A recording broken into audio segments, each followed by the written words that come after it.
Bonjour à tous, je suis Isabelle Debras-Dupré, le professeur de hautbois de l'école de musique de Verneuil, et je voulais, en cette journée de la femme, vous dresser le portrait d'une compositrice que j'aime beaucoup, Clara Wieck Schumann.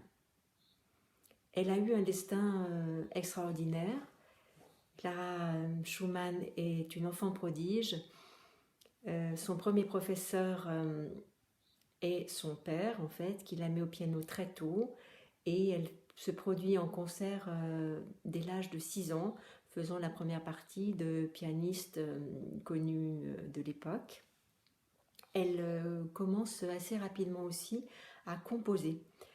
Très tôt, elle écrit des petites pièces pour piano et même les joue lors de ses prestations. Elle jouera dans les plus grandes salles d'Europe et sera très appréciée de ses pairs. Chopin, par exemple, qui n'aimait pas beaucoup l'œuvre de son mari, Robert Schumann, appréciera beaucoup ses compositions et Liszt en jouera certaines lors de ses propres concerts, prouvant ainsi l'estime qu'il a pour son œuvre musicale. À l'âge de 9 ans, Clara rencontre Robert Schumann, qui est un étudiant en droit qui a abandonné ses études pour se consacrer entièrement au piano et qui vient donc loger chez les Wieck pour pouvoir continuer un enseignement intensif auprès du père, Friedrich Wieck. Il est dans un premier temps très bien accueilli. L'amitié entre la jeune Clara qui n'a que 9 ans et Robert qui en a 9 de plus, 18 donc, grandit et au fil des années se transforme en amour, aux grandes dames du père qui voit ça d'un très mauvais œil.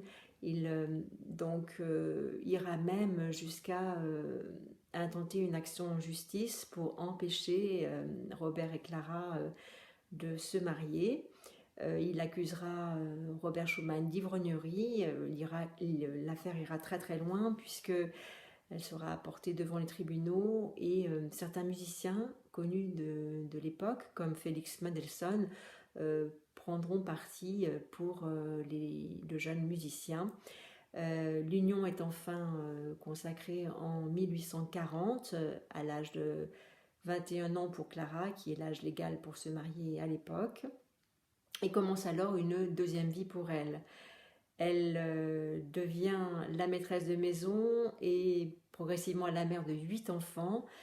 Donc elle laisse complètement, à partir de ce moment-là, la composition de côté, se consacrant principalement donc à sa carrière pianistique, puisqu'il faut subvenir aux besoins de cette famille nombreuse, Robert Schumann ayant une activité de critique musicale et de composition, mais qui est insuffisante pour nourrir sa famille. Donc c'est donc Clara qui, en fait, apporte le revenu familial. Elle soutiendra son mari toute sa vie. Robert Schumann, qui relativement tôt présente les premiers symptômes d'une maladie mentale qui dégénérera, jusqu'à son internement en 1854. Il décédera en 1856 avec Clara à ses côtés et celle-ci continuera donc son activité pianistique pendant de nombreuses années. Elle rencontrera un jeune compositeur qui deviendra son protégé, Johannes Brahms, et qui sera aussi un appui pour elle. Et elle survivra donc à son mari presque 40 ans, puisqu'elle décédera en 1896, donc après une longue vie remplie et très intense musicalement. Elle nous laisse de très très belles pièces, principalement pour le piano, des œuvres très poétiques, des œuvres de musique de chambre, de beaux trios, des romances pour violon et piano, et des lieder aussi qu'elle écrit sur des poèmes allemands principalement, notamment les poèmes de Rückert qui sont vraiment très très beaux.